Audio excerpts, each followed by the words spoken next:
January 1994, Shorthand Tamil Senior Grade.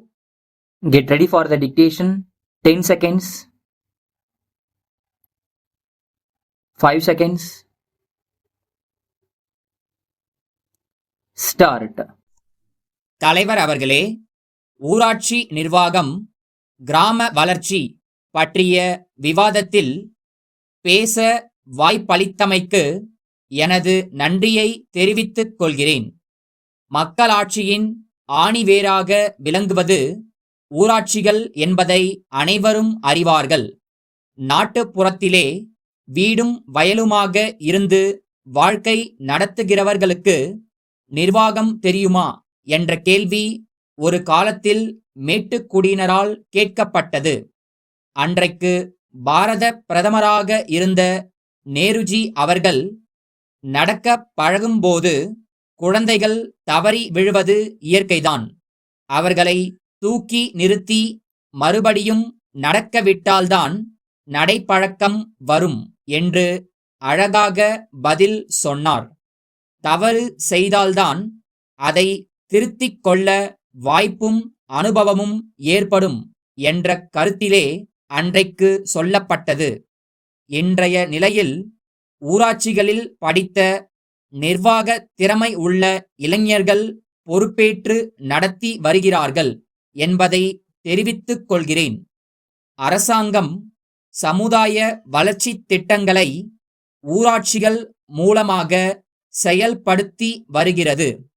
இன்றைக்கு மத்திய ஆட்சியானாலும் மாநில அரசாக இருந்தாலும் நிறைவேற்றுகிற திட்டங்களின் பலன் அனைத்து மக்களுக்கும் போய் சேர வேண்டுமென்று சொல்கிறார்கள்.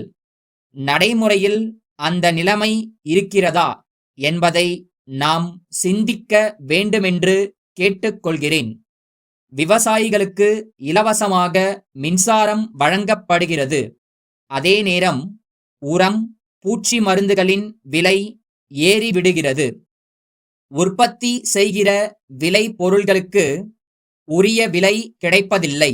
அதனால் அவர்களது வாழ்க்கை தரமும் உயரவில்லை. ஆனால் நகரங்களில் வாழ்கிறவர்கள் அரசாங்கத்திடம் அல்லது வங்கிகளில் நிதி உதவி பெற்று சிறு தொழில்கள் ஆரம்பிக்கிறார்கள். நாளடைவில் வசதி வாய்ப்புகளை பெற முடிகிறது. கிராமங்களில் நிலத்தோடும் நீரோடும் போராடும் விவசாயிகளுக்கு அதுபோல வாய்ப்பு கிடைப்பதில்லை. வளர்ந்து வருகிற விஞ்ஞான சாதனைகள் கிராமங்களுக்கு எட்டுவதில்லை. பழைய முறையிலேயே விவசாயம் செய்கிறார்கள். விளை நிலங்கள் வீட்டு மனைகளாக மாறி வருகின்றன. எனவே இன்றைக்கு விவசாயம் லாபகரமாக இல்லை என்பதை வலியுறுத்தி கூற விரும்புகிறேன். திட்ட செலவுகள் நகர்ப்புறங்களுக்கே சென்று விடுவதால் அதை மாற்ற வேண்டுமானால் கிராம பஞ்சாயத்துக்களுக்கு அதிகாரம் அளிக்கப்பட வேண்டும். அதிகாரம் மட்டும் போதாது, அதை பயன்படுத்தி சமுதாய வளர்ச்சி பணிகளை நிறைவேற்ற போதுமான நிதி வசதியும் அளிக்கப்பட வேண்டும். முக்கியமாக ஒரு ஆண்டில் பாதி நேரம் வேலையில்லாமல் இருக்கும் விவசாய தொழிலாளர்களுக்கு இலவசமாக வேட்டி சேலை வழங்குவது மட்டும் போதாது. அவர்கள் பிழைப்பதற்கு தேவையான சிறு தொழில்கள் அறிமுகம் செய்யப்பட வேண்டும். குடும்ப நலம், சிறு சேமிப்பு போன்ற திட்டங்களுக்கு பிரச்சாரம் செய்வது போல சிறு தொழில்களை பற்றிய விவரங்கள் கிராம மக்களுக்கு தெரியும் வகையில் ஒவ்வொரு ஊரிலும் விளம்பரப்படுத்த வேண்டும். திரைப்படம், நாடகம் மூலமாக சிறு தொழில் இயக்கமே நடைபெற வேண்டுமென்ற என் கருத்தை சொல்லி ஊராட்சிகளுக்கு அதிக அதிகாரம் வழங்குவதை வரவேற்று அமைகிறேன். வணக்கம். சென்னையில் உள்ள பொது நூலக இயக்குனருக்கு திருமங்கலம் தெற்கு வீதியில் உள்ள திருமாறன் 6/3/1990 எழுதிய கடிதம். ஐயா, நான் ஒரு நூலாசிரியன். அவ்வை அமுதம் என்ற நூலை எழுதி வெளியிட்டுள்ளேன். குழந்தை இலக்கிய வரிசையில் இடம்பெறக்கூடியது இது. உலகப் பேரறிஞர் ஔவை பிராட்டியார் நமக்கு அளித்துள்ள ஆத்திச்சூடி என்ற அரிய நீதி நூலுக்கு விளக்கமாக அமைந்துள்ளது.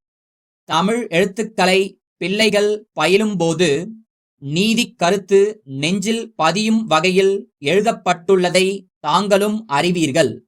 ஒழுக்கமுள்ள எதிர்கால தலைமுறை உருவாக வேண்டுமானால் இது போன்ற நீதி நூல்களை குழந்தைகள் படிக்க வேண்டும். பள்ளிக் கல்வி இயக்குனருக்கும் இது பற்றி எழுதியிருக்கிறேன். இந்நூலை புத்தகத் தேர்வு குழுவிற்கு தாங்கள் அனுப்ப வேண்டும். நூலகங்களில் இப்புத்தகம் இடம்பெற்றால் மிக பயனுள்ளதாக இருக்குமென்று நம்புகிறேன்.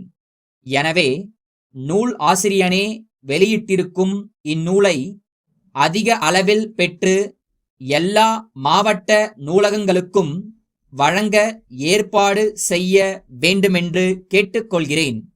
கழிவுத் தொகை தங்கள் நூலக விதிகளின்படி கணக்கிடலாம். தங்கள் ஆதரவான பதிலை எதிர்பார்க்கிறேன். வணக்கம். தங்கள் உண்மையுள்ள